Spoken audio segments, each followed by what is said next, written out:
बिस्मिल्लाहिर्रहमानिर्रहीम, अस्सलामुअलैकुम and welcome to my YouTube channel.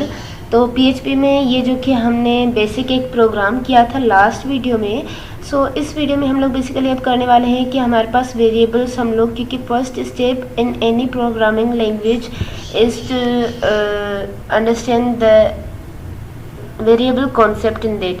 तो हम लोग यहाँ पर क्या करते हैं कि वेरिएबल्स किस तरह से बना सकते हैं। तो उसके लिए हमने यहाँ पर ऑलरेडी मेरी फाइल इसको बनाया है, यहाँ पर सिंपल स्ट्रक्चर, और इसको मैंने क्या कर दिया है, वहाँ पर htdocs फोल्डर में सेव कर दिया, क्योंकि हमें पता है कि PHP की फ़ाइल हमेशा htdocs फोल्डर में ही सेव होती है। इसके अलावा हम लोग अपनी मर्ज़ी से अपनी किसी लोकेशन पे सेव नहीं कर सकते। अच्छा, तो इसको रन करने के लिए हमें सबसे पहले क्या करना है, अपने सर्वर को स्टार्ट करना है। तो सर्वर के लिए हमने जहाँ पर ज़ैम्प अपना इंस्टॉल किया हुआ है, तो हम लोग क्या करेंगे, वहाँ पर ज़ैम्प पर जाएंगे और वहाँ पर हमारे पास जो सबसे लास्ट में इसका सेटअप होगा, वहाँ से हम लोग बेसिकली अपना सर्वर स्टार्ट करेंगे। यहाँ पर हमने ज़ैम्प कंट्रोल पर क्लिक कर लिया, जो कि हम लोग ज़ैम्प को स्टार्ट करें, क्योंकि हमें पता है कि जब तक हम लोग अपने सर्वर को स्टार्ट नहीं करेंगे तो हमारे पास हम लोग अपनी फ़ाइल को रन नहीं कर सकते, ना ही हम उसका वहाँ पर आउटपुट देख सकते हैं। तो यहाँ पर हम लोग बेसिकली क्या कर रहे हैं कि हमने यहाँ पर इसको स्टार्ट पर क्लिक कर दिया। अब यहाँ पर इसके बाद यहाँ पर डबल क्लिक करने से तो जाहिर सी बात है PHP की फ़ाइल ओपन नहीं होगी।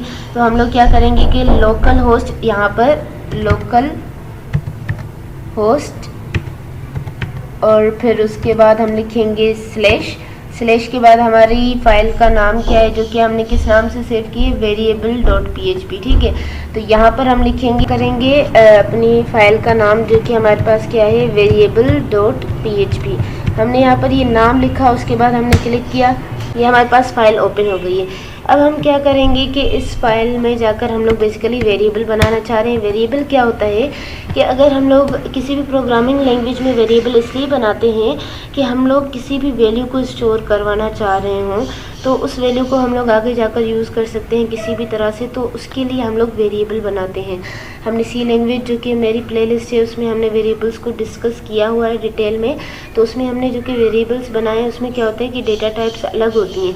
अगर नंबर स्टोर करना होता है तो हम लोग इंटीजर यूज़ करते हैं, अगर कैरेक्टर स्टोर करना होता है, मतलब एक अल्फ़ाबेट स्टोर करना होता है, तो हम लोग कैरेक्टर लिखते हैं। इस तरह से अलग अलग है, लेकिन PHP में इस तरह से नहीं है। PHP में जस्ट $साइन देने से क्या हुआ कि हम लोगों ने वेरिएबल बना लिया। अब इस $साइन से क्या हुआ कि हमने वेरिएबल बना लिया है, जिसमें हम लोग कुछ भी स्टोर करवा सकते हैं। अब यहाँ पर वेरिएबल का कॉन्सेप्ट क्या है कि वेरिएबल की जो कि प्लेस होल्डर होता है, ठीक है, प्लेस होल्डर, जो कि हम लोग उसकी वैल्यू बार बार चेंज कर सकते हैं, क्योंकि हमें पता है कि वेरिएबल का मतलब होता है जो चीज़ वेरी करती रहे।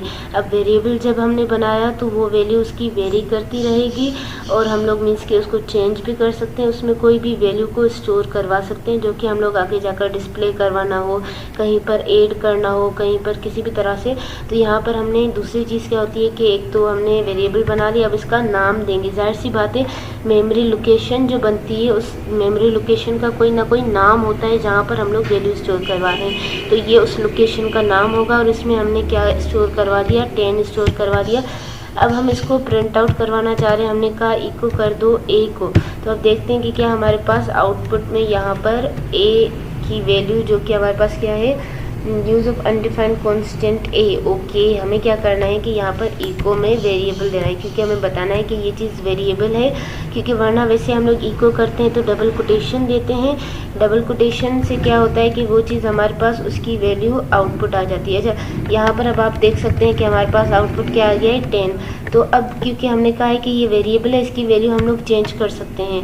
तो पहले एक मेमोरी लोकेशन बनी, उसका नाम A हुआ, उसमें हमने 10 स्टोर करवाया, क्योंकि ये वेरिएबल है। हम लोग अगर चाहें तो इसकी वैल्यू दोबारा चेंज कर सकते हैं। अभी हमने इसको 100 दे दिया, तो यहाँ पर रिफ्रेश किया, मीन्स कि ये वेरिएबल है जो कि चेंज हो सकता है। अभी हम लोग क्या करते हैं कि यहाँ पर अर्थमेटिक ऑपरेशंस परफॉर्म करते हैं।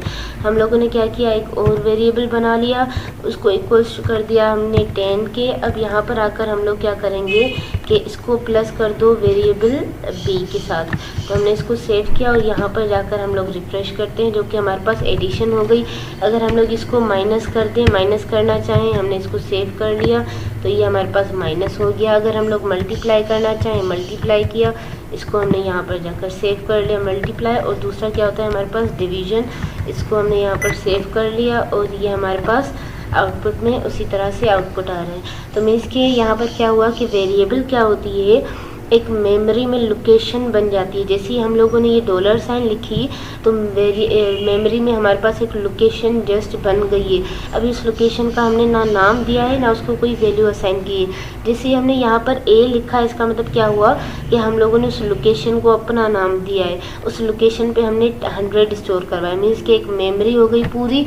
उसमें हमने क्या किया है कि आप इसको इस तरह से कॉन्सेप्ट समझ लें कि पूरी मेमोरी हमारे पास कितनी है, उसमें एक लोकेशन बन गई ए के नाम से जहाँ पर 10 स्टोर है। उसको हमने इको करवा के यहाँ पर अर्थमेटिक ऑपरेशंस भी इस तरह से इजीली परफॉर्म कर सकते हैं। अच्छा, तो वेरिएबल्स के बाद हमारे पास दूसरी काफ़ी सारी चीज़ें होती हैं जिनको हम लोग नेक्स्ट वीडियो में डिस्कस करेंगे। So till that take care, Allah हाफिज़।